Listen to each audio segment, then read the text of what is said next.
C'est parti. Erev Tov, bonsoir à toutes et à tous. On se retrouve Parashat Teruma. On avance, on a eu le don de la Torah, Parashat Yitro, Parashat Teruma, le Mishkan. Et donc, on attend aussi Moshe. On l'attend. Et le Rav Menachem Ackerman a décidé d'appeler ce cours à la tente de Dieu. Bonne étude à toutes et à tous. Alors, bonsoir. Malheureusement, il y a beaucoup de Leilou Nishmat, donc ça va prendre 2 minutes. Je vais ouvrir tout de suite le screen, comme ça je le lis. Et Marlène qui a rajouté que ce soit aussi rajouté aussi les Refoua Shlema. Voilà. Donc, c'est comme d'habitude Leilou Nishmat Imi Morati. Et ensuite aussi Leilou Nishmat Kamuna Bat Rachel. Et Avram Ben Sion qui a ce soir c'est les Shloshim. Et Avram donc et Ben Sion. Et ensuite aussi Yosef Rai Ben Aziza qui aujourd'hui c'est les 11 mois. Et la Mishpachat Fogel, vous savez qu'il y a juste après, il y a tout le limoud de l'Ilou Nishmatam de la famille Fogel Hashem Yikom Damo, et bien entendu les Rufuat Kol Achronim B'Magefa Azot, la Tzirata Magefa, et aussi de Myriam Batuela l'Irfua Shlema, Bezrat Hashem. Maintenant qu'on a dit tout ça, on peut commencer à étudier. Donc, aujourd'hui dans la Parashat Trouma, comme vous voyez, je vais essayer d'exprimer la question essentielle qui m'intéresse ce soir et qui est de toute façon, à mon avis, la question essentielle, bien entendu. Quelle est la finalité, le but de la construction du Mishkan?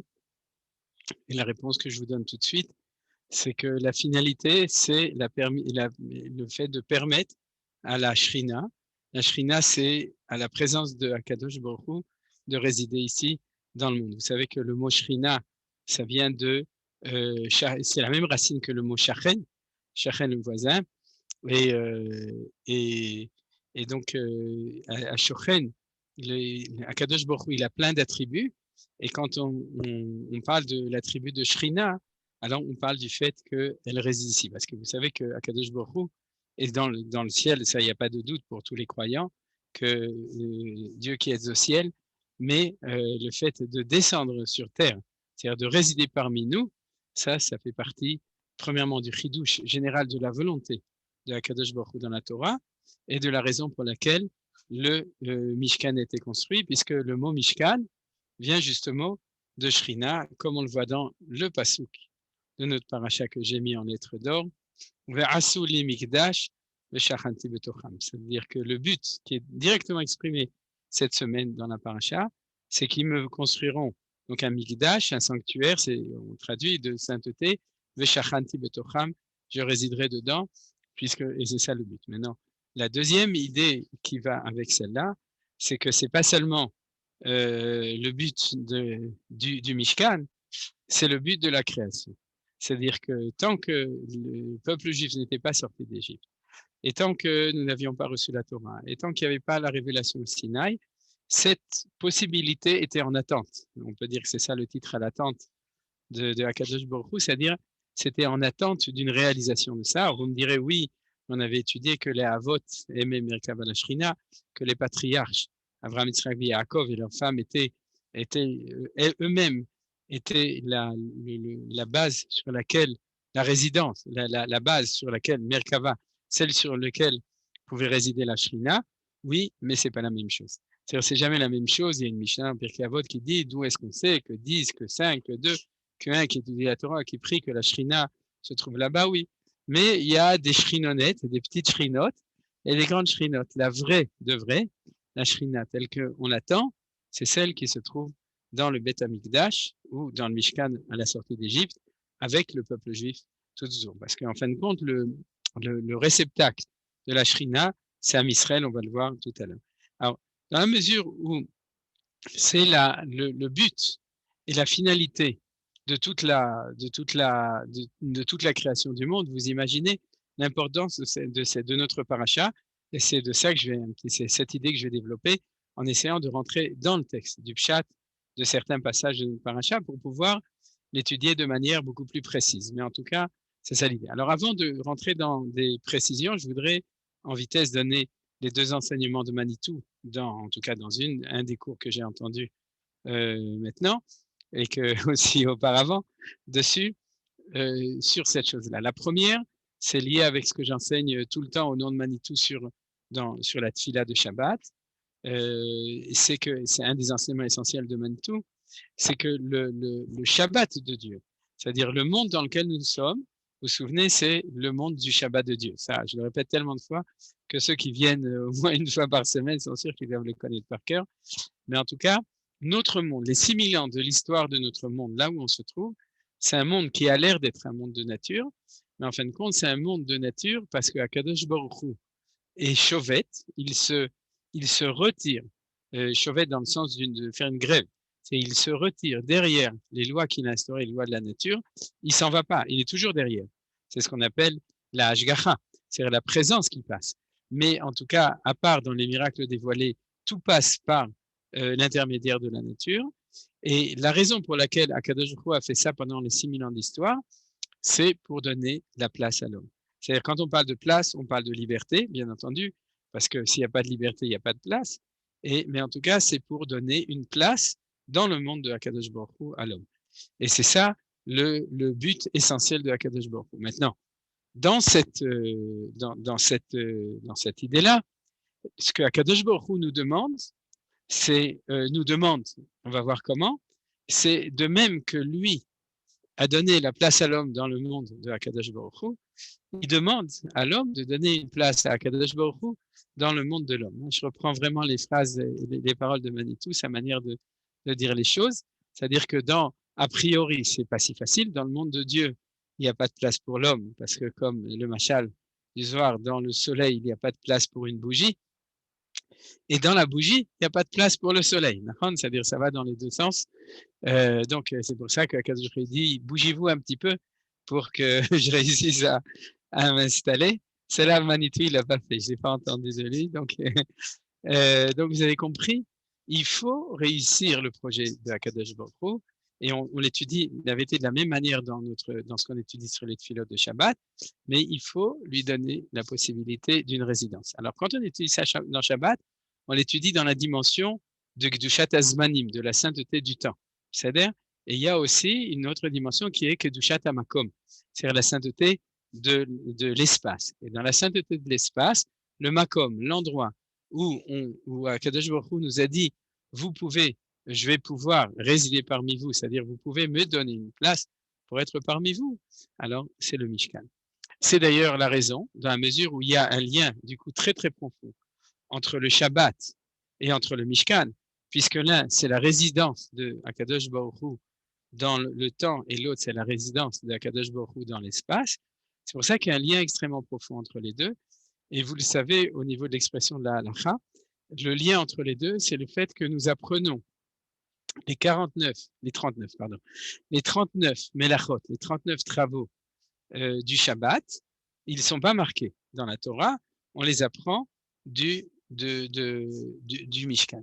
C'est-à-dire les travaux qui ont servi à construire le Mishkan sont les travaux qui sont interdits de faire le Shabbat. Il y a encore d'autres relations, mais en tout cas, c'est la relation profonde entre les deux. C'est-à-dire il y a un lien extrêmement profond entre le Shabbat, la sainteté du Shabbat et la sainteté du Mishkan. Et quand il y a un lien, il doit s'exprimer dans les détails de la chose. Et le détail essentiel, c'est cela. Bezrat Hashem, peut-être que quand on arrivera à Parashat Vaekel Pekudei, alors je vous montrerai dans les psukim, on rentrera de manière plus précise dans les psukim qui nous montrent ça. Que les melachot de Shabbat, qu'on appelle melechet marchevet, les melachot qui sont créatives que la Torah interdit, sont celles du Shabbat. Alors, selon Manitou, l'explication extrêmement belle, extrêmement profonde de cela, c'est que le Shabbat fait référence au Shabbat de Akadosh Baruch Hu, qui est la résidence de l'homme, et le Mishkan, c'est la résidence de Akadosh Baruch Hu dans notre monde à nous. Et c'est pour ça qu'il y a cette dialectique extraordinaire entre le Shabbat et le Mishkan. Le deuxième point que je voudrais développer sur cette idée, qui est aussi de Manitou, c'est-à-dire de montrer, c'est cet enseignement. Il y a deux enseignements, un de Manitou et un en plus que je vais vous donner. Et celui de Manitou, il parlait en général presque un cours entier uniquement dessus. C'est le premier pasouk, parce qu'après, Vaïdaber Hachem el Moshe Lemor, le premier pasuk de la paracha, Daber el ben Israël, veikru li truma, mais et kol ish asher yidvenu libo tikru et terumati. Et là, ce que disait Manitou, il faisait remarquer que ici et aussi dans d'autres endroits, il manque quelque chose. Parce que normalement, il y aurait dû être marqué Daber el ben Israël, va marta lehem, ken, que rouli teruma, par exemple, ou veikru li truma. C'est-à-dire que la formule habituelle, Vaïdaber Hashem el Moshe les morts, bien entendu, je ne traduis pas, Daber el ben Israël, va marta lehem. Donc, tu parles aux enfants d'Israël et dis-leur. Vous savez que c'est pas un pléonasme, je parle aux enfants d'Israël et dis-leur, mais qu'est-ce que ça veut dire? Ça veut dire que normalement, tu parles aux enfants d'Israël, va martalem, et tu leur diras quoi faire. C'est ce qu'on appelle une mitzvah. D'accord? Tu vas leur dire ce qui est à faire. Et lorsqu'il y a marqué Daber el bnei Israël veikru li truma, il y a ici un vide entre les deux, il faudrait le remettre en blanc. Comme ça, ce serait peut-être le plus clair de le remettre. Voilà. On va le faire comme ça. C'est-à-dire, il y a un blanc entre les deux. Et ce blanc, d'après l'explication de Manitou, c'est que tu peux pas leur dire quoi faire. C'est-à-dire, tu dois parler aux enfants d'Israël de telle manière à ce que eux veulent prendre la trouma bishvili pour me donner à moi. D'ailleurs, vous comprenez très bien que ce mot li pose un problème parce qu'Akadosh Baruch Hu n'a pas besoin de notre trouma. C'est-à-dire, il n'est pas nourri par notre trouma, par notre offrande. Mais il y a bien entendu un sod, il y a un secret dans cette chose-là, mais en tout cas, on peut donner quelque chose à Kadosh Baruch Hu. C'est pour ça que le mot li, c'est vraiment pour moi, vous comprenez? Ça avait marqué veikru, avuri ou le tovati, c'est-à-dire, alors on comprendrait que c'est en fin de compte pour montrer à Kadosh Baruch Hu qu'on aime bien. Mais quand il est marqué li, c'est pour ça le Zohar d'ailleurs insiste dessus, c'est que vraiment li, c'est pour moi, c'est que je le prends. Et donc, qu'est-ce que déjà Akadosh Baruch Hu peut prendre? Alors c'est ça cette idée, et qui vient avec l'idée de Manitou. C'est que ce qu'il peut prendre, c'est notre volonté à nous, c'est notre désir de s'approcher de lui, notre volonté à nous de donner une résidence à Akadosh Baruch Hu. Et comme disait Manitou, s'il y avait marqué Vamarta Alehem, tu leur diras. Ça veut dire que si Akadosh Baruch Hu avait dit construisez-moi un temple, c'était une mitzvah, c'est un ordre, vous êtes obligé de le faire, alors il n'y a plus de valeur à ce temple. C'est-à-dire que l'espace que l'homme donne à Kadosh Baruch Hu aura disparu à ce moment-là, puisque tu ne fais que remplir les ordres de Kadosh Baruch Hu qui t'a ordonné de faire les choses. C'est pour ça qu'il insistait tout le temps sur le fait que le Ve'amartalem n'apparaît pas ici, et il disait dans ces mots, débrouille-toi pour savoir dire ce qu'il faut dire pour qu'eux aient envie de le faire. Vous connaissez, c'est le problème de tout éducateur. C'est-à-dire, si tu donnes un ordre, tu as tout raté. Si tu dis rien, ça marche pas parce qu'ils ne sont pas au courant. Donc, comment faire pour trouver les mots pour donner envie de faire les choses? Alors, c'est très difficile, j'ai pas de clé. Apparemment, Moshe Rabbeinu, il a réussi au-delà de toute espérance, puisque les Bnei Israël ont tout fait de manière absolument parfaite. Mais il faut comprendre que c'est une dialectique. D'un côté, Akadosh Baruch Hu donne une mitzvah extrêmement précise. Comment faire le Mikdash? C'est-à-dire, pour le construire, il faut que ce soit très, très précis, parce que, comme disait Manitou, le Mikdash correspond au corps et la Shrina correspond à la Neshama. C'est-à-dire, et c'est exactement la même chose. L'idée d'un être vivant qui a un corps et qui a une Neshama, et comme il disait, et on peut très bien le dire, c'est très facile à dire, il faut être extrêmement précis dans la construction du corps pour que la Neshama puisse résider. Nous le savons malheureusement tout le temps. C'est-à-dire, il suffit d'une petite maladie, de rien du tout, oui, et la Neshama s'en va. Parce que un manque de perfection du cli, du réceptacle, empêche, en fin de compte, c'est pour ça qu'on ne peut pas synthétiser un corps qui reçoit une Neshama, on ne peut pas créer un réceptacle de vie. Il faut être extrêmement précis. Donc, en fin de compte, dans la construction du Mishkan, il y a une très, très grande précision des choses. Mais cette grande précision, elle doit venir au niveau de la volonté de l'homme, elle doit venir de la volonté personnelle du Ham Israël. Quand je parle de l'homme, du Ham Israël, de vouloir créer un makom, un endroit pour que Akadosh Baruch Hu puisse l'être, donc puisse y résider. Donc, d'un côté, c'est comme si on disait, voilà, je veux te construire une maison. On dit, par exemple, là, on a un cousin, il veut faire son alia, on dit, je vais te construire une maison pour toi. Il dit, d'accord, mais ça m'en fait attention, n'oublie pas il faut qu'il y ait un ascenseur parce que je ne peux pas monter les escaliers, et puis il faut qu'il y ait des fenêtres qui donnent vers le sud parce que je suis, je sais pas moi, sudiste, etc. Donc, et toutes sortes de choses. Alors tu vas dire, mais non, je fais ce que je veux parce que c'est moi qui le fais. Non, il faut respecter la personne qui va venir chez nous. Donc, le respect, c'est tenir compte de ses besoins. Là, c'est la même chose. C'est-à-dire qu'Akadosh Baruch Hu nous dit de quelle manière il va pouvoir résider. Mais c'est quand même nous, fondamentalement, qui faisons cet acte-là. Et c'est ça qui est important. Mais et koli shechérit venu libot ikro etre moitié. Pour ça, je voudrais vous montrer où Rashi le dit. Il le dit tout de suite. Rendra spontané, c'est id venu. Et Rashi rajoute une chose auquel on ne s'attendrait pas, parce que en principe, id venu, ça vient du mot nedava, et tout le monde connaît ce mot, c'est-à-dire dans la Torah, quelqu'un qui étudie. Et pourtant, Rashi nous dit, le mot nedava évoque l'idée de bonne volonté. J'ai marqué en hébreu, parce que ça, c'est la traduction officielle. Ve'u lashon ratson. Il n'y a pas marqué bonne volonté, il y a marqué que le mot nedava, c'est un sens de ratson. Et c'est beaucoup plus profond que la bonne volonté. C'est-à-dire, c'est pas, je vous demande d'être de bonne volonté, je vous demande de construire le temple à partir du ratson, de la volonté. C'est-à-dire, ce qui fait que le Mikdash peut être réussi, ce qui fait que le Mishkan peut être réussi, c'est qu'il va être construit non pas seulement avec des matériaux, mais il va être construit avec le ratson de Am Israël de le faire. Et c'est ça ce que l'idée fondamentale de Manitou qu'on a dit. Si lui a créé le monde beratson, ala birtsono livro et olamot, c'est-à-dire que la source de toute sa volonté de créer, c'est le ratson eloki, c'est la volonté divine de faire les mondes. De même, la source, la neshama humaine du Mikdash, du Mishkan, c'est le ratson, c'est la volonté humaine. Et sans cela, il n'y a pas de possibilité, il n'y a pas de place à ce Mishkan. Alors, vous voyez, ça, c'est ce que Manitou disait dans son diouk, et ce que Rashi dit dans son diouk à lui, sa manière de dire les choses. À propos de ce que Manitou disait sur le fait que le Mikdash correspond au corps et que la Shrina correspond à l'Eneshama, c'est-à-dire que le Mishkan n'est pas vivant tant que la Shrina ne réside pas dedans, et la Shrina ne peut pas résider si on ne s'occupe pas, nous, puisque c'est Akadosh Baruch Hu qui nous a demandé de le faire, de construire ce corps qui va permettre de résider. Je voudrais donner aussi, à ce propos, parce que cette question revient à chaque fois, pas forcément ici, mais souvent, les gens demandent, est-ce que c'est Hachem qui va construire le temple ou est-ce que c'est les hommes qui doivent construire le temple? Et là-dessus, je vous ai peut-être déjà cité l'enseignement du Maharsha, qui est amené par le Rav Issachar Taïrtel dans le livre Ema Banim Smecha, dans lequel il y a tout un chapitre qui parle de ça. Vous connaissez le Ema Banim Smecha, le Rav Hachem Ikom Damo, qui est mort à Auschwitz, donc de Hongrie, le Rav Taïrtel, traduit en français d'ailleurs. Vous savez, la Midrashet Yehuda avait fait même une soirée pour la traduction de Denis, c'est ça? C'est Denis Cassel qui l'a traduit.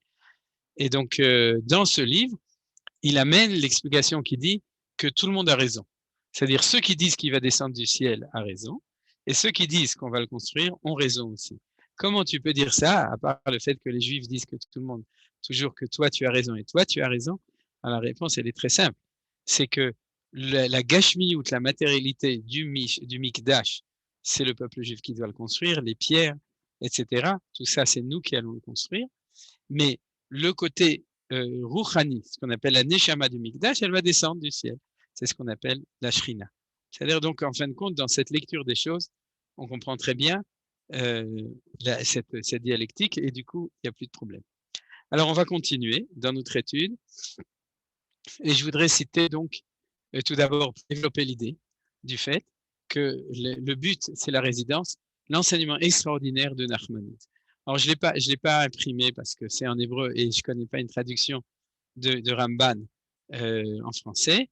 Mais en tout cas, pour ceux qui en ont ou qui arrivent à comprendre en hébreu, je vous invite à étudier ce Shabbat, le premier Ramban de la Parasha, qui est extraordinaire.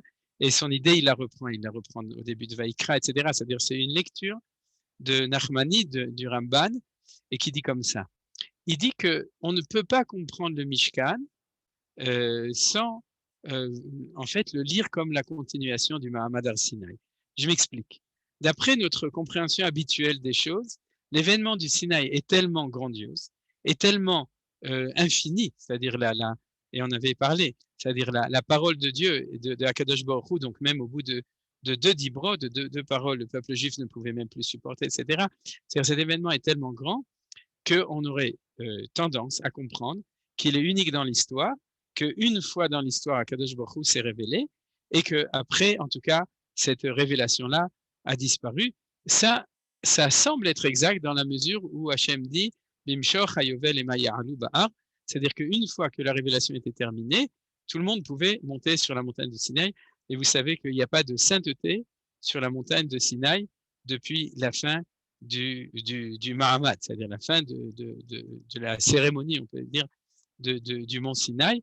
Depuis, tous les touristes qui ont le droit d'aller visiter le mont Sinaï ont le droit de monter sur le mont Sinaï.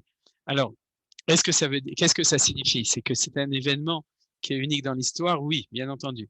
Dans sa grandeur, dans son côté de révélation, c'est-à-dire dans le côté révélé qu'il y a eu au mont Sinaï, c'est un événement unique. Mais nous dit le Ramban, non, parce que en fin de compte, le but de la construction du Mishkan, c'est pour que la révélation de Hachem qui est au mont Sinaï perdure et continue, Esther, c'est-à-dire de manière plus cachée, donc moins, on pourrait dire moins agressive, de manière plus discrète, mais qu'elle continue tout le temps. C'est-à-dire qu'en fin de compte, c'est vrai qu'on peut monter sur le mont Sinaï parce que, non pas parce que Dieu est remonté dans le ciel, mais parce que Akadosh Baruch Hu, en tant que Shrina, est rentré dans le Mishkan et il est plus sur le mont Sinaï. Vous comprenez, c'est tout à fait une autre lecture des choses. Et donc, le but de la construction du Mishkan, c'est de continuer cette révélation. Et ça veut dire que la révélation continue. Alors, regardez, j'ai cité un passouk de Dvarim. Et dans la traduction, c'est moi qui ai changé la traduction. Le rabbinat m'excusera. Et Advarim haele diber Adonai el kol ke'alchem bahar, mitoch ha'esh ha'anan v'arafel kol gadol velo yasaf, v'irtevem al shnei luchot avanim v'aitenem elai. C'est le premier verset qui est après les 10 commandements, les 10 paroles de Vaetranan. C'est dans Parashat Vaetranan, donc chapitre 5, verset 19. Verset 18, ou chapitre plus exactement, ça doit être, je sais pas. Bon, bref, Bekitsour, donc c'est verset 18, et les Chachamim nous disent, dans une des explications que Rashi amène, Kol Gadol Velo Yasaf, d'une voix puissante, et c'est là que j'ai changé la traduction, qui ne s'est pas interrompue. Velo Yasaf, c'est-à-dire qu'elle ne s'est jamais interrompue.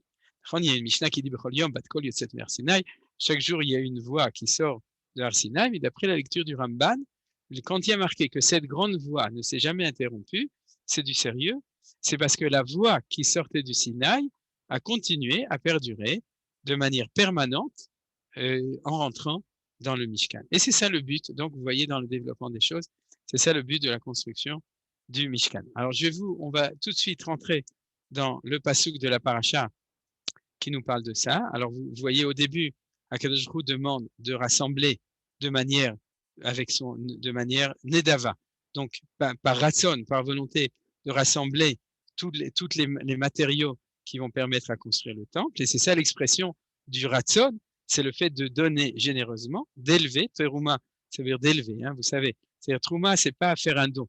Faire une terouma, ça vient de ram, le rom même, c'est-à-dire d'élever les choses. Et c'est exactement de ça qu'on parle, puisque Vikrouli Teruma, c'est le fait de l'élever dans la mesure où ils permettent de construire une résidence à Akadosh Baruch. Alors, quand Hachem, la première chose, nous demande de construire l'arche de Aaron Abrit, l'arche de l'Alliance, puisque c'est là que va se trouver le témoignage de l'Alliance sur le Sinaï, puisque vont se trouver les Luchot Abrit, les tables de l'Alliance. Et Akadosh Baruch Hu dit, Venatata, on va tout de suite lire tous les psukim, on va les expliquer petit à petit. Venatata el Aaron et Aïdout asher eten elecha. Donc, tu mettras dans l'arche les Aïdout. Alors, ils traduisent par statut, bien entendu. C'est incroyable parce qu'on reste toujours dans les lois, les statuts. On se demande même, il ferait mieux de mettre un E à la fin. Ce serait encore plus bien au niveau de la traduction française de Avodazar. Alors, en tout cas, état et doute, c'est le témoignage. C'est-à-dire, ça veut dire le témoignage que je vais donner. Et donc, après, on parle de la caporette, c'est-à-dire le couvercle qui est dessus. Vasita shenaim kruvim zahav. Tu vas faire sur le couvercle 2 krouvim en or, miksha ta'aseota, mishne ketzot kaporet, tu dois les faire d'une seule pièce. Miksha, c'est d'une seule pièce. On trouve la même idée aussi à propos de la menorah, comme vous savez. Va'asa keruv echad mikatse mize, va'ase, ou keruv echad mikatse mize, mina kaporet ta'ase et akruvim, ta'asu et akruvim, al shene ketzotav, והיו הקירובים פורסי כנפיים למעלה שוחחים בכנפיהם על הכפורת, ופניהם איש אל אחיו, אל הכפורת יהיו פני הכרובים, ונתת את הכפורת על העדות מלמעלה, ולאהרון תיתן את העדות אשר אתן אליך, ונועדתי לך שם, ודיברתי איתך מעל הכפורת מבין שני הכרובים אשר על אהרון העדות, את כל אשר אצווה et quoi cher autra el béni Israël. Donc la première chose qu'on voit ici de manière très claire, et là si vous voulez on peut le traduire, c'est-à-dire que Kadosh Baruch Hu nous dit pourquoi est-ce qu'on construit les choses. C'est-à-dire que le Aaron c'est le centre, c'est le cœur bien entendu de tout le Mishkan, et tout ce qui est autour correspond, on pourrait dire comme dans le corps d'une personne, à tout ce qui est autour, mais il y a un cœur ou un cerveau, il y a un endroit qui fait marcher tout ça. Et le but de tout ça, c'est pas d'amener des sacrifices ou de faire un édifice qui soit très beau, mais Venoati le Hacham, c'est là que je te donnerai rendez-vous et c'est là que je te parlerai au-dessus de la caporette entre les 2 kérouvim, Asher al Aaron qui sont sur le Aaron et Edout, tout ce que je t'ordonnerai, El Ben Israël. Donc, ce qui est important, c'est bien entendu, c'est pas Hatzavé, genre, il va nous donner des mitzvot, c'est-à-dire des commandements, non. C'est tout ce que je vais te transmettre et demander de transmettre pour les enfants d'Israël. C'est-à-dire, le but, bien entendu, c'est que cette résidence, elle est Veshachanti Betocham à l'intérieur du peuple juif. Et ici, on voit bien que le but essentiel, c'est cette parole, c'est cette transmission. Alors, je voudrais, pour bien expliquer et développer cette chose, étudier 2 choses. D'abord, qu'est-ce que correspond cette notion de Edout? Vous voyez, Velaron Titen et Edout. Rachid nous fait remarquer que ça a été déjà dit ici. Natata el Aaron et Edout asher eten elecha, le témoignage. C'est-à-dire le témoignage. Et de nouveau ici, on nous redit une deuxième fois, Natata et akaporet milama, et Aaron Titen et Edout asher eten elecha. Et ici, de nouveau, on l'appelle le Aaron Edout. C'est quoi le témoignage? Le témoignage chaque fois. Rachid donne une explication, mais je voudrais de nouveau amener l'explication du Ramban, de Nachmanide, et l'explication de Nachmanide, elle va bien entendu dans ce sens, c'est que la Edout, c'est les tables de l'Alliance qui ont été gravées par Akadosh Baruch Hu, donc c'est très grave, et donc ces tables-là sont le témoignage de la révélation. Et on les met dans le Kodesh HaKodashim, on le met dans l'Arche Sainte à l'intérieur du Kodesh HaKodashim, pour continuer non seulement à témoigner que ça a eu lieu, mais continuer à faire marcher ça. C'est-à-dire que ça continue de manière permanente. Alors, je voudrais vous rajouter encore un point intéressant. Regardez. Le mot veno adeti veut dire je te donnerai rendez-vous. Hein, vous savez. C'est-à-dire veida, c'est une rencontre. Leivaed, asher ivaed lechashama. Donc, par Tetzavé, là où je vais me rencontrer avec toi là-bas, ça vient du mot leivaed, se rencontrer. Et d'ailleurs, dans la traduction aussi, c'est azamin. Azamin, zimoun, c'est quand on se rencontre et qu'on est ensemble. Par contre, à Edout, dans le Targum, il y a marqué sahaduta, c'est-à-dire de témoignage. Mais regardez, c'est les mêmes lettres. Les ivaed et Aedout, c'est les mêmes lettres. Pourquoi? Parce que fondamentalement, c'est la même chose. C'est-à-dire que la Edout, le témoignage, c'est un témoignage, c'est en fin de compte, ça veut ici en tout cas, quand on parle de témoignage, c'est le Aaron, c'est l'arche de la rencontre. C'est comme ça qu'il faut traduire les choses. Le Aaron Edout, tu vas mettre la Edout dedans, c'est-à-dire tu vas mettre le témoignage de la possibilité de rencontre entre Akadosh Baruch Hu et l'homme dans le monde. Et c'est exactement de ça qu'on parle quand on parle de la Shrina, de la présence de Dieu. Donc c'est ça. Et d'ailleurs c'est pour ça que ça s'appelle le Ohel Moed. Chaque fois quand on traduit en français, je pense la tente d'assignation, on pense à assigner à résidence, c'est-à-dire on pense aux Noir Gvaot, les pauvres qu'on laisse pas de sortir de chez eux parce qu'ils ont un matzarbait. Alors quand tu dis assigner, on se demande à qui on a demandé de signer la Edout. Mais en tout cas, il faut savoir que c'est la tente de rencontre. C'est-à-dire, quand on parle de Ohel Moed et les Moadim, c'est la même chose. Les fêtes, c'est dans Kedushat Azmanim, dans la sainteté des temps, c'est le temps où Akadosh Baruch Hu nous rencontre, Shalosh Pamim, Bashana, Yirei, Kol Zechurcha, le fait de monter au Beth Amikdash et de rencontrer Akadosh Baruch Hu. Alors, c'est exactement la même chose. Cette tente, l'Ohel, la tente de Dieu, c'est pour ça qu'il y a ce jeu de mots, la tente de Hachem, parce que c'est l'endroit de rencontre. Et on retrouve ces choses. D'ailleurs, je me suis demandé du coup, pourquoi est-ce qu'un témoignage, Akadosh Baruch Hu a mis le mot aide, parce qu'en fin de compte, c'est quoi un témoin? C'est quelqu'un qui était présent en même temps que ce qui s'est passé à ce moment-là. Vous comprenez? C'est ça un témoin. C'est pas que témoin que rien. Au contraire, c'est très important. Et c'est pour ça d'ailleurs, dans la phrase, je dis entre parenthèses, qu'un aide pour être pas saoul, c'est-à-dire à Purim, c'est impossible pour un aide qu'il soit pas saoul, mais en tout cas, parce qu'ils sont tous saouls. Mais en tout cas, un aide, un témoin pour qu'il soit inapte à témoigner, ce qu'on appelle les dîmes zoomemim, vous savez, ceux qui parlent au zoom, c'est parce qu'ils n'étaient pas là. C'est-à-dire que si l'inefficacité d'un témoin, c'est de ne pas être là. Donc, un témoignage, c'est être ensemble. C'est la même chose, c'est-à-dire au niveau d'un découlement de la halacha, au niveau de la définition ilchatique des choses. Mais de là, on a très bien compris que tout cela nous ramène à la même idée, c'est l'idée de la présence. Alors, si vous me permettez, on va continuer un petit peu et on va parler d'Ekruvim. Ouais. Alors, pourquoi on va parler d'Ekruvim de la même manière à propos de ces deux Kruvim qui sont sur la Kaporet. On a ces deux Kruvim. Pourquoi on en parle? Vous comprenez très bien. Quand Titus, il est rentré dans le Kodesh HaKodashim au moment de la destruction du temple, c'est-à-dire quand il a conquis, il a dit sur les Juifs, c'est une Gemara qui dit, vous dites que vous êtes monothéiste, vous dites qu'on n'a pas le droit de faire des figies, qu'on n'a pas le droit de faire des statues, et en fin de compte, vous voyez, même ici, il y a des statues avec un E et pas avec un T. C'est-à-dire que vous avez même deux statues dans le Kodesh HaKodashim. Alors, c'est quand même une question, il faut quand même se demander. Alors, la réponse habituelle, on la connaissait tous, là, Hachem a permis, et là, il a interdit. C'est-à-dire que là où c'est une mitzvah, et là où c'est pas une mitzvah, c'est de la avoda telilim, c'est de la avoda zara, c'est de l'idolâtrie, etc. Mais c'est quand même pas suffisant pour pouvoir expliquer une tellement grande question. Est-ce que Akadosh Baruch Hu n'aurait pas pu se débrouiller sans les deux kérouvim, sans les deux chérubins qui étaient au-dessus du Aaron Abrit? C'est-à-dire tellement important. Alors, si vous me permettez, je vais vous donner une réponse qui est justement basée sur le fait que nous sommes monothéistes et pourtant, il y a deux Kruvim. C'est-à-dire, et ces deux Kruvim, c'est comme nous disent Chachamim, le Ramban l'amène et c'est marqué dans la Gemara de Souka et dans la marqué de Chagiga. Qu'est-ce que ça veut dire un chérubin? Alors en français, on dit chérubin, on ne sait pas exactement ce que ça veut dire non plus parce que on a vu les effets. Excusez-moi, il faut que je recharge mon ordinateur.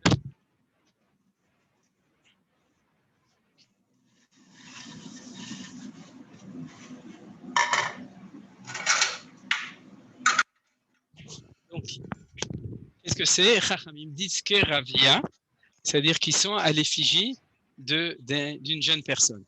En plus, ils rajoutent qu'il y avait d'un côté à l'effigie d'un jeune homme et de l'autre côté à l'effigie d'une jeune femme, c'est-à-dire à l'âge où on est les plus beaux, les plus alors, je pense, hein, je suis désolé pour nous, mais disons que pour la moyenne d'âge de nous tous ensemble, mais en tout cas, les Chachamim nous disent aussi, c'est-à-dire que Kruv, c'est que Ravia, c'est-à-dire comme un jeune homme ou une jeune femme. Donc, il y avait deux effigies de deux jeunes personnes, un homme et une femme, qui se trouvaient là-bas.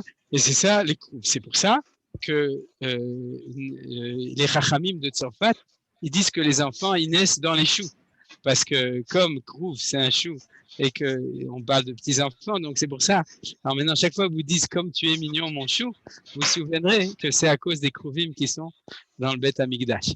Et donc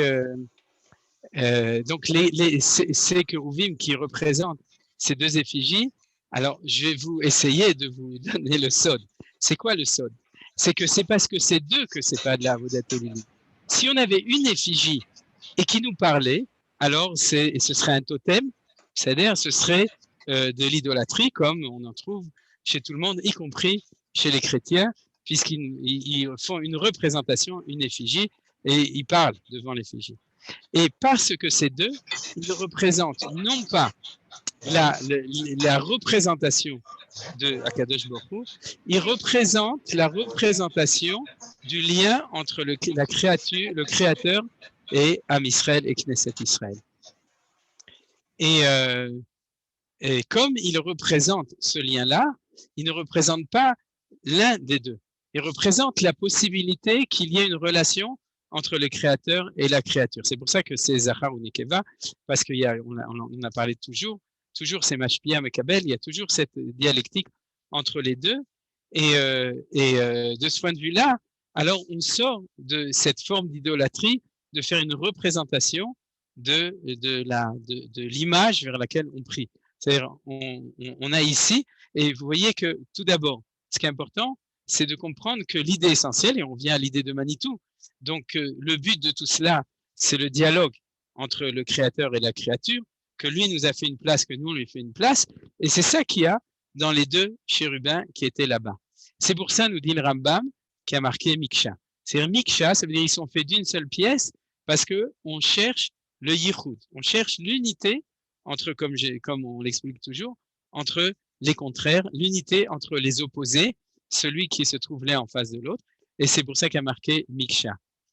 Et on voit plus que ça, Ufnehem Ishel Achiv, c'est-à-dire il y a aussi marqué la Kaporet Ushne Akruvim, c'est aussi important, mais le parti qui est important, c'est que Ufnehem Ishel Achiv. C'est-à-dire que chacun est face à face, il met sa face vis-à-vis de l'autre. Et s'il y a une possibilité d'un face-à-face, on en parle toujours, à ce moment-là, la présence de Akadosh Baruch Hu peut exister dans le monde. Alors, vous vous souvenez très bien que nos Chachamim en parlent à propos d'un couple. Ils nous disent Zahu, Shrina Benem. Si un couple il est méritant, c'est-à-dire qu'ils sont en face-à-face, c'est-à-dire qu'il y a une véritable reconnaissance et connaissance de l'un vis-à-vis de l'autre, à ce moment-là, il y a un mérite. Et le mérite, c'est que la Shrina se trouve entre les deux. Et bien, c'est exactement ce qui est marqué dans le Passouk. Parce que qu'est-ce que le Passouk nous dit? Venoati le Chacham, on va se rencontrer là-bas. Donc, il va y avoir une rencontre entre toi et moi, entre Akadosh Baruch Hu et Moshe Rabbeinu, qui est représentant du peuple juif, et par l'intermédiaire du peuple juif du monde entier. Mais en fin de compte, c'est Bnei Israël, c'est ça qui est important. Vedibarti itra me'ala kaporet. Donc, je vais te parler du dessus de la kaporet. Et du dessus de la caporette, qui, elle, recouvre les luchot ha'edut, c'est-à-dire que ces tables de pierre qui sont, eux, le moteur de toute cette révélation dans l'histoire sur Terre, mi ben shnei akruvim asher ala aron ha'edut. Et je te parle entre les deux, c'est-à-dire que Akadosh Baruch Hu ne nous parle pas par l'intermédiaire d'un des kruvim, il parle dans le vide, dans l'interstice qui se trouve entre les deux. Et c'est extrêmement important. Elno de mutagou, ve'eno gouf. Il n'a pas de représentation de corps et il n'est pas corps. Il existe dans le monde, et c'est ça le problème de ceux qui ne veulent pas accepter la possibilité d'une révélation sur Terre, parce que comment le monde matériel pourrait recevoir, et en fin de compte, Akadosh Baruch Hu se révèle, mais il se révèle, on pourrait dire, dans le vide interstellaire, dans le vide qui est entre les deux kruvim. C'est les deux kruvim dans leur face-à-face permettent, dans le vide qui est entre les deux, de permettre de ce qu'on appelle dans les mariages Zahu Shechina Benem, c'est-à-dire que le mérite, où on avait déjà expliqué autrement la notion du Zechut, c'est-à-dire de cette réussite, à ce moment-là permet à apparaître la Shrina entre les deux. C'est comme ça qu'on prie. Personne ne priera dans le peuple juif vers un des kruvim, sinon il va crever, parce que c'est interdit. C'est de l'idolâtrie. On prie dans l'espace qui se trouve entre les deux kruvim et qui est au-dessus du caporet. Alors regardez d'ailleurs, le Ramban d'ailleurs fait remarquer ça, c'est que c'est un support de la Shrina. C'est-à-dire que tout cet édifice, tout ce Magen David Adom, d'ailleurs, ce Magen David, pas Adom, ce Magen David, c'est le triangle, c'est-à-dire entre les deux kruvim avec leurs ailes et puis en bas la caporette, ça fait en tout cas un triangle. Il manque l'autre triangle, mais en tout cas un des deux côtés. Tout cet édifice, c'est ce que le Ramban appelle la Merkava, la Shrina, c'est-à-dire le support de la Shrina. Il faut réussir à lui donner une place, à lui donner un support, Et c'est cet assemblage de tout ça, on pourrait dire. Et regardez, ce qui est incroyable, c'est que le Kruv et Merkava, c'est-à-dire c'est les mêmes lettres de racine. C'est-à-dire la racine du mot Kruv, sans la dracha de Chachamim, c'est Kaf Resh Bet. Merkava, c'est le support, c'est pas dans le même ordre. C'est Resh Kaf Bet, comme Rechev, c'est-à-dire, et tous les deux, c'est en Gematria 222. D'ailleurs, on l'avait déjà vu aussi à propos du Bechor. Je ne l'ai pas remarqué, mais c'est les mêmes lettres. C'est pas étonnant, on l'avait déjà expliqué. C'est-à-dire que dans le fond, le secret, c'est ce qu'on appelle le Yichud. Le Yichud, c'est toujours unifier deux valeurs qui sont l'un en face de l'autre. Et quand tu réussis à les unifier, à ce moment-là, le troisième qui est entre les deux, c'est la Shrina qui est entre les deux. Et c'est ça le sod, le secret des Kruvim, de Merkava la Shrina, du support de la Shrina et de la valeur numérique qu'on trouve ici. Alors, on va continuer dans cette même direction-là. Et je vais vous montrer que tout le Mishkan, il est construit selon cet esprit-là des choses. C'est-à-dire que tout le Mishkan entier, on a commencé par le cœur ou le cerveau. C'est-à-dire, on a commencé par le Kodesh HaKodashim, l'endroit le plus important, où on a bien vu que c'est exactement ça le but, et c'est ça qui se réalise là-bas. Mais dans le fond, quand Akadosh Baruch Hu nous a demandé de construire le Mishkan, tout le Mishkan est dans l'unité. De même qu'un corps, pour pouvoir recevoir une neshama, il doit être dans l'harmonie de l'unité. Par exemple, il y a le sympathique, le parasympathique. C'est-à-dire, il y a les gens plus sympathiques et ceux qui sont un petit peu parasympathiques. Mais en tout cas, il faut que l'équilibre se fasse entre énormément de choses dans le corps humain pour que cette créature de Akadosh Baruch Hu extraordinaire puisse contenir la neshama. Et c'est exactement la même chose au niveau du Beth Amikdash, c'est qu'on va rencontrer tout le temps des rencontres, on pourrait dire des unions, et c'est dans l'union qu'on va trouver l'unité de Akadosh Baruch Hu, l'union de différence. Alors, je vais vous montrer deux endroits où on le voit de manière très jolie. Il va falloir que je l'explique en 2 minutes, mais je pense que vous allez le comprendre facilement. C'est à propos de la tenture qui se trouve au-dessus, ce qu'on appelle le Mishkan. Alors je vais vous rappeler, il y a deux tentures qui sont au-dessus. En tout, il y a 4 couvertures. La première s'appelle le Mishkan, c'est celui qui est fait avec les quatre fils, celui qui est en pourpre, en azur, en lin et en écarlate, c'est-à-dire qu'il y a tout est fait avec tous ces fils ensemble. C'est ce qu'on appelle le Mishkan. D'ailleurs, il s'appelle Mishkan parce que c'est au niveau de Akadosh Baruch Hu, c'est le ciel. C'est ça qui est sa résidence à lui dessus. Vous voyez, c'est-à-dire que nous, on construit les Hatzeshitim, les bois les bois, etc. On construit toute la structure et dessus, on a une mitzvah de faire une tenture, celle qui est la plus intérieure, celle qu'on voit de l'intérieur, et elle s'appelle elle-même Mishkan parce qu'elle représente la Shrina. Et il y a plein de choses, bien entendu, une fois qu'on sait ça, à élucider, à étudier la manière dont elle est faite, justement, les fils avec lesquels elles sont faites, comment est-ce qu'avec ces fils c'est fait, etc. Donc, on pourrait étudier longtemps, et Bezrat Hashem, peut-être d'autres années, on rentrera dans les détails de tout ça. Mais en tout cas, ce qui est très intéressant, c'est que en tout, il y a 10 tentures de 4 coudées de large, c'est-à-dire de 2 mètres de large, qui sont cousues l'une avec l'autre, l'une après l'autre, qui vont recouvrir tout le Mishkan. C'est-à-dire que le Mishkan est en longueur de 30 amot et chacune d'elles est en largeur, et ils sont cousus ensemble, 5 d'un côté et 5 de l'autre. Alors, Hachem aurait pu demander de coudre ensemble 10 tentures, mais il a fait autrement. Il a demandé de coudre ensemble 5 tentures et 5 tentures et d'accrocher l'une avec l'autre avec des boutons. C'est-à-dire c'est de faire des laces comme ça et de les accrocher ensemble avec des boutons qui s'appellent les krasim. Krassé à Mishkan, avec là on les accroche. Bien entendu, grande question, il y a encore d'autres raisons, mais je vais vous donner peut-être la raison essentielle immédiatement. Mais grande question, pourquoi est-ce qu'on ne pouvait pas tout simplement coudre tout ensemble, puisque de toute façon on les coud 5 par 5. Réponse, c'est qu'on est de nouveau dans un yichud. C'est-à-dire qu'on a une unité entre deux choses. Au niveau simple des choses, c'est Rachid lui-même qui l'explique. Au niveau simple, c'est qu'une partie va recouvrir la partie avant du Mishkan, c'est-à-dire celle qu'on appelle le Kodesh, là où il y avait la menorah, où il y avait le Shulchan, la table, et où il y avait le Mizbeach, et l'autre va recouvrir le Kodesh HaKodashim.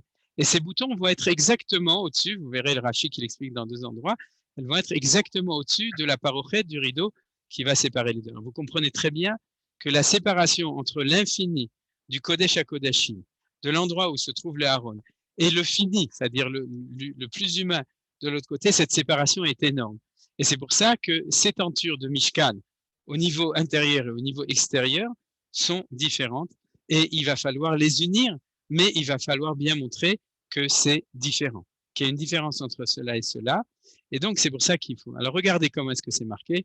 Chamishim lulaot ta'aseh ba'iriya ha'echat, v'chamishim lulaot ta'aseh b'ktseh ha'iriya asher ba'machberet hasheni, magbilot alulaot isha el achotin. C'est-à-dire qu'il faut mettre en parallèle les lulaot, l'un en face de l'autre. Vous remarquez que de nouveau, on a la même expression, ish el achiv, un homme vis-à-vis de son frère, donc on a l'idée de panim el panim, et on a la même expression ici, isha lechota. Rachid nous dit que c'est au féminin, donc c'est pour ça qu'on parle de isha, et là-bas c'est au masculin, et kruvim, donc c'est ish. Ve'asita hamishim karse za'av, ve'chibarta et ha'iriot, isha el achota de nouveau, bakerasim, krasim, bon, ils appellent ça des agrafes, vous choisirez le mot, ve'aya a mishkan echad.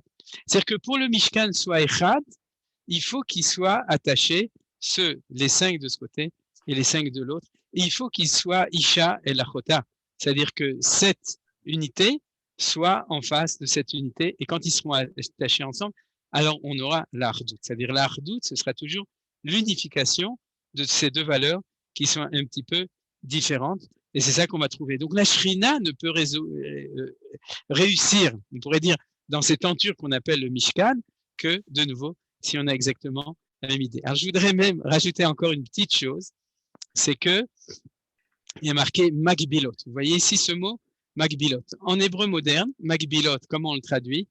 Magbil.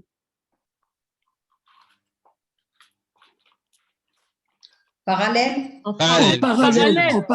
Voilà, c'est comme ça qu'on apprend les mathématiques en Israël. On a vu les parasympathiques, maintenant on est parallèle. Et en tout cas, c'est comme ça qu'on traduit. Or, là, j'ai un petit chidouche, parce que Rashi nous dit qu'il ne faut pas se tromper, c'est pas vrai. Prends garde à ce que les nœuds soient de la même dimension et qu'ils soient séparés l'un de l'autre par un espace de même longueur. Lorsque tu fixeras un assemblage en phase d'un autre, les nœuds de chaque tapisserie devront se trouver face à ceux des autres tapisseries. Tel est le sens à donner le mot symétrique, c'est-à-dire makbilot, que le Targum Onkelos rend par en face. C'est-à-dire que, en fin de compte, dans la traduction grecque, makbil, c'est parallèle.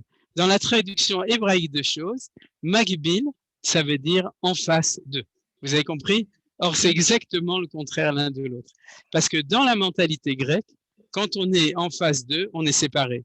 Le monde de l'éternel, le monde de Dieu et le monde d'en bas ne se rencontreront jamais parce qu'ils sont makbilim. Kavi makbilim, ils sont des lignes. C'est ce qu'on appelle la géométrie euclidienne. Il a fallu attendre qu'il y ait un juif qui arrive pour dire qu'il y a une autre géométrie où 2 lignes parallèles finiront par se rencontrer un jour. Vous le savez, sûrement qu'il y a 2 autres géométries qui ne sont pas parallèles. Alors, il faut être à Yiddishenkopf, il faut avoir une tête de juif pour découvrir qu'il n'y a pas de parallèle qui se rencontre jamais. On finit toujours par se rencontrer, même si c'est un infini pour eux. Chez nous, c'est dans le fini, c'est ici, et c'est ça, cette idée extraordinaire, c'est comment est-ce qu'on lit l'hébreu autrement, et c'est ce que nous dit Rashi. Fais attention, quand je te parle de 2 qui sont l'un en face de l'autre, c'est pas important qu'ils soient parallèles, ce qui est important, c'est qu'au contraire, ils vont pouvoir se rencontrer, et que grâce au krasim, grâce au bouton, on va pouvoir en faire une unité, on va pouvoir les lier ensemble. Et là, je pense que c'est une idée très importante qui montre la différence de mentalité entre la mentalité euclidienne, la mentalité, on pourrait dire grecque, et c'est pas par hasard qu'ils ont compris le rapport entre la divinité et entre le monde de la même manière, comme des mondes parallèles qui ne se rencontrent jamais, et la mentalité hébraïque, la perception hébraïque des choses qui dit que si l'un est en face de l'autre, et en araméen, les kaval, les kabel, et c'est en face de l'autre, et on pourrait dire aussi makbilot, maintenant je pense que c'est la même idée que les kabel, c'est-à-dire qu'il y a un donneur et un receveur quand il y a des parallèles, donc il y a une possibilité d'être en contact et d'être en relation. Alors, on va voir que ça apparaît aussi dans le suivant. Je vous l'explique, Vasita Yeriotizim, c'est-à-dire qu'au-dessus du Mishkan, il va y avoir une 2e couche. C'est celle qu'on appelle les tentures des tapis faits en poil de chèvre, c'est Yeriotizim. c'était difficile à les faire, mais en tout cas, on dit que c'était les Nashim Chachamot, les femmes qui étaient très Chachamot qui ont réussi à faire cela. Mais en tout cas, c'est encore un deuxième couvercle qui est au-dessus, qui couvre le Mishkan. C'est-à-dire, ça, c'est la notion de Tzniut.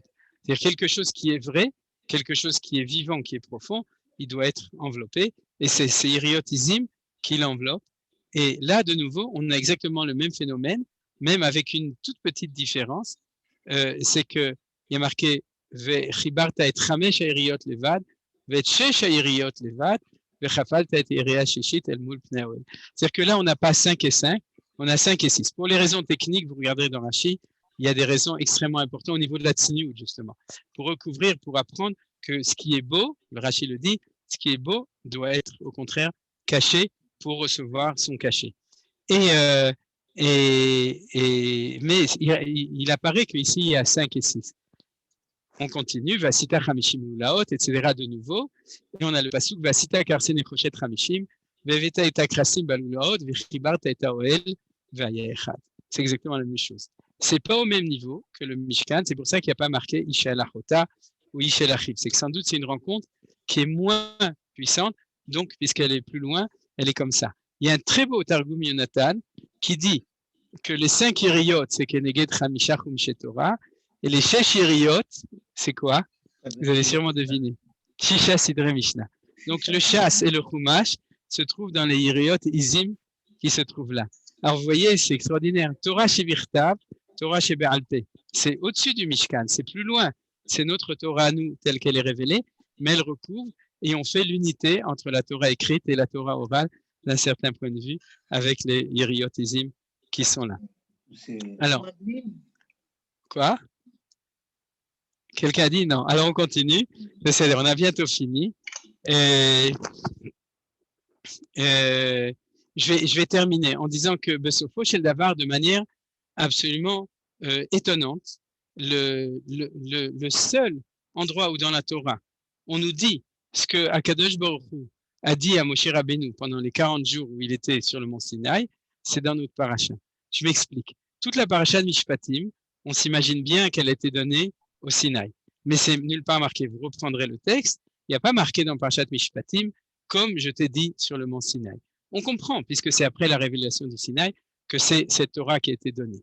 Toute la Torah a été donnée au mont Sinaï, ça on l'apprend de Parashat Béar. Ça veut dire qu'il faut encore un petit peu de temps, jusqu'à ce qu'on arrive à Parashat Béar, puisqu'il y a marqué à propos de la Shemitah, Béar Sinaï est mort, et nos Chachamim nous disent le principe de Binyanav, de même que la Shemitah a été donnée au mont Sinaï, de même toutes les mitzvot et tous les commandements et toutes les paroles ont été données au mont Sinaï. Alors de là-bas on le sait, mais le seul endroit où Akadosh Baruch Hu s'est pris le temps de le dire, c'est pour la construction du temple, du Mishkan.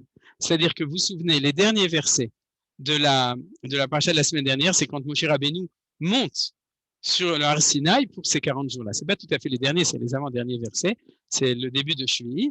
Et il lui dit, monte, et puis je vais te donner ta Luchot, ta Edut, ta Torah, ta Mitzvah. J'ai tout donné. Tout ça, c'est marqué.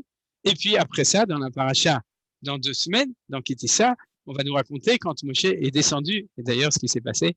Mais ce qu'on a entre les deux, entre la montée et la descente dans ces 40 jours, on a une seule chose qui est marquée clairement dans la Torah, Teruma Tetzavé, c'est-à-dire l'enseignement de la construction du temple. Et c'est pas seulement comme ça, c'est marqué clairement. Alors on va terminer, je vais vous le montrer. Quand Akadosh Baruch Hu finit la liste de tous les ustensiles qui sont à l'intérieur du Mishkan, c'est-à-dire le Aaron Abrit, l'arche d'alliance, la menorah et la table de préposition, parce que les autres viennent après de manière bizarre. Le dernier pasouk, il y a marqué Kikar ve'ure va'ase betavnitam, vois et fais le betavnitam, on parle de tous ces ustensiles, Asheratam Ba'ar, comme je te l'ai montré sur la montagne, pas indiqué comme je te l'ai montré. C'est-à-dire que Akadosh Baruch Hu nous dit clairement que quand Moshe Rabbeinu était là-bas, il lui a montré les plans, il lui a dit, ah, t'es arrivé, c'est très bien, viens, on va s'asseoir, et je vais te montrer les plans des ustensiles, et puis c'est comme ça que tu vas les construire. Ensuite, on voit exactement la même chose avec le Mishkan lui-même. Alors peut-être que je l'ai raté. Oui, sans doute que j'ai... Top. C'est pas grave, je l'ai effacé par erreur. Ça se trouve à la fin de la construction du Mishkan, mais en tout cas, c'est marqué clairement à la fin de la construction que Akadosh Baruch Hu lui dit que c'est comme je l'ai montré, et on le voit une troisième fois à propos du Misbéach, ne vous luchota aseoto, kasher echa otra ba'ar ken yasu, comme je te l'ai montré dans la montagne, ainsi vous ferez. C'est-à-dire que pour 3 fois, une fois pour les ustensiles internes, une fois pour le Mishkan en entier, je suis désolé, mais je l'ai effacé, et une troisième fois à propos du Misbéach Achitzon, du Misbéach qui était en dehors, chaque fois qu'Akadosh Baruch Hu nous dit, regarde, tu le feras comme je l'ai montré dans la montagne. Tout ça pour vous dire et pour terminer, comme nous l'avons dit depuis le début, c'est-à-dire que l'idée essentielle, c'est que quand Akadosh Baruch Hu a créé son monde, il attendait une chose, de pouvoir résider dans ce monde. Et quand il était sur le mont Sinaï, il attendait une chose, c'est de pouvoir continuer à résider dans ce monde. Et pour qu'il puisse résider dans ce monde, il nous a demandé à nous de lui créer cette résidence, de rencontre, de cette rencontre, Soel Moed, cette tente de rencontre entre les deux. Et c'est ça que nous arrivons à lire en filigrane. Et c'est pour ça que la Torah nous dit, contrairement aux gens qui pensent que l'essentiel, c'est plein d'autres choses, c'est beaucoup de mitzvot, c'est beaucoup d'histoires, etc. C'est l'essentiel de la volonté de Ribono Shel Olam, du maître du monde, quand il est monté sur le Sinaï et qu'il a rencontré Moshe Rabbeinu, c'est de dire, voilà, tu vois, tu es ici avec moi et on va construire le Mishkan pour que je puisse résider Ba'olam Hazé, dans ce monde-ci. Et je terminerai donc avec la fin du Ramban, la fin de Nachmanide, qui dit que le but, c'était pas seulement que ça descende dans le Mishkan, mais que le Mishkan, vous savez, c'est une tente. Et puisque c'est une tente, elle pouvait se déplacer. C'est vrai, il fallait une caravane pour le mettre dedans. C'était toutes les agalotes, etc. C'est-à-dire, la tente, ce n'est pas une tente qui était fixe, c'est une tente qui se déplace. Pourquoi? Parce qu'elle permet de faire le lien entre le Sinaï et le Beth Amikdash en passant par le Mishkan Shilo, qui est un stade intermédiaire. Mais dans le fond, c'est ce que nous dit le Ramban, ce que nous enseigne le Ramban. La révélation du Sinaï ne s'est jamais interrompue dans une certaine dimension. Puisque grâce au Mishkan, qui avait cette fluidité, cette possibilité d'être déplaçable, Akadosh Baruch Hu a transporté la Kedusha du Sinaï par la Kedusha du Mishkan et du Mishkan Shilo jusqu'à Bet Olamim, jusqu'au Bet Amikdash. Et vous savez, on l'a déjà appris dans d'autres cours, que la Shrina n'est jamais partie du Bet Amikdash. C'est-à-dire que cette Shrina a commencé au Har Sinaï, elle a continué sur les Kruvim à l'intérieur du Mishkan, elle a continué à Shilo qui était entre les deux, et elle s'est installée de manière permanente. Alors bien entendu, depuis la destruction du temple, la Shrina reste un petit peu, mais c'est pas du tout ce qu'on attend.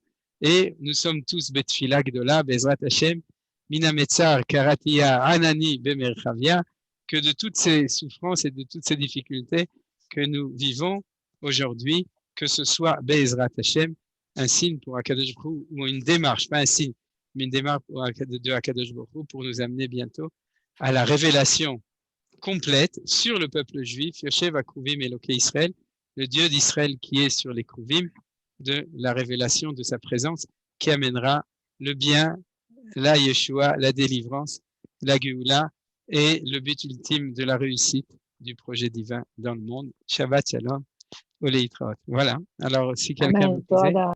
Oui, c'est une question, Rav Ackerman. Je voulais vous demander, est-ce que cette volonté, est-ce qu'à l'époque, elle était réellement quand ils ont construit le Beth Amikdash, cette volonté que vous avez parlé?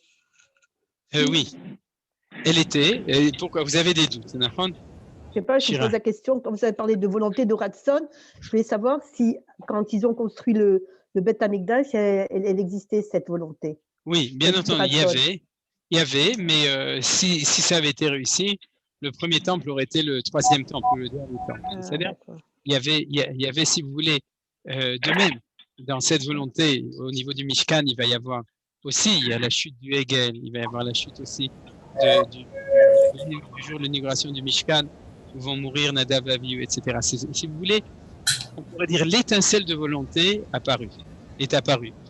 Par exemple, dans la parasha de Vayakel, on nous dit que Hachem a dû dire à Moshe d'arrêter d'amener des offrandes au Beth Amikdash. Je ne sais pas si vous vous souvenez.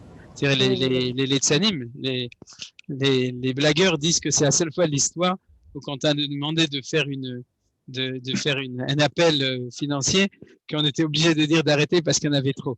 C'est pas tout à fait vrai, les Juifs sont généreux et ça arrive de temps en temps. Mais en tout cas, c'est l'expression claire dans la Torah, dans Parashat Vayakel, quand ça va être mis en réalisation, que le ratson de Ham Israël était à l'échelle de l'infini de Dieu pour la construction du temple. Vous comprenez, si on doit arrêter, c'est qu'il y avait au-delà, donc il y avait une infinie. Maintenant, ça ne veut pas dire qu'après ça va réussir parfaitement, ça n'a pas réussi de manière parfaite parce que c'est les projets et les progrès de l'histoire. Alors c'est la même chose avec Shlomo HaMelech, c'est-à-dire à l'instant, il y avait ça, c'est-à-dire au moment même de l'inauguration du Mikdash Shlomo, il y avait ça. Mais après ça, on doit attendre jusqu'à aujourd'hui pour que le ratson du Ham Israël, qui est extrêmement grand en Israël, puisque c'est grâce à ça qu'on a construit l'État d'Israël, c'est-à-dire tout s'est construit par ratson, alors qu'il arrive jusqu'au Mikdash, Bezrat Hashem. Et les Romains, ça veut dire élevé. Shabbat Shalom. Quelqu'un veut encore poser une question ou non? Sinon, on arrête. J'ai vu que j'avais souligné pour le Aaron les moitiés, Amatayim Vachetzi, etc. Pourquoi 3 fois les demi? Alors, je vais dire, le secret, c'est que dans un quart d'heure, je parle pour la Haskara du mari de Hannah, Ben Sion. Et je vais parler de ça. Donc, c'est pour ça. Mais je n'avais pas prévu d'en parler aujourd'hui. J'en ai profité pour utiliser, comme j'ai dit chez le Ilou Nishmato. Donc, une autre fois, on en parlera. Par contre, si tu me permets, parce que je ne voudrais pas finir trop tard, je vais m'arrêter en tout cas, pas après 15, à cause de la Haskara justement de la famille Fogel Hashemikom Damam, pour ne pas empiéter.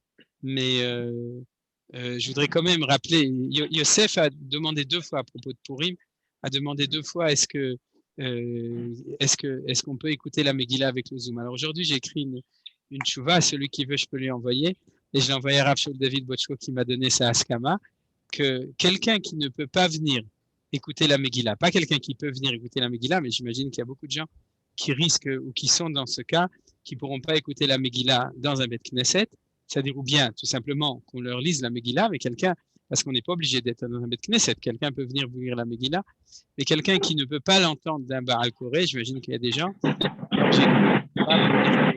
et des Chova dans ces conditions, de manière tranquille, c'est-à-dire je me suis basé sur une tchouva de Yigrot Moshe et sur un enseignement du Chazon Ish et encore d'autres grands poskim qui permettent, Ashkenazim et Sfaradim, qui permettent d'écouter la Kriyat HaMegillah en Zoom et de dire qu'on est Yotzé. C'est-à-dire, selon leur opinion, c'est pas qu'ils permettent, c'est qu'on est Yotzé. La seule limite, c'est qu'il faut savoir que c'est basé sur le principe de Sharat Atrak, c'est-à-dire qu'on est dans un temps d'exception et que quand reviendra la situation normale, de toute façon, c'est pas la peine de vous dire, personne ne voudra écouter en Zoom, tout le monde viendra aller l'écouter au Beth Knesset, c'est évident.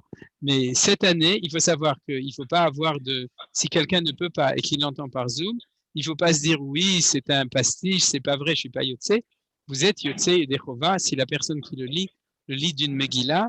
Et comme j'ai dit dans la Tchouva, le mieux c'est d'écouter d'une personne qui lit dans un minyan, parce qu'il y a une notion de Pirsoumanes auquel vous participez. Et encore mieux, c'est de laisser votre écran ouvert, parce qu'à ce moment-là, vous avez participation au Pirsoumanes par le fait de voir et d'entendre en même temps. Donc, c'est ça que j'ai donné dans la Tchouva.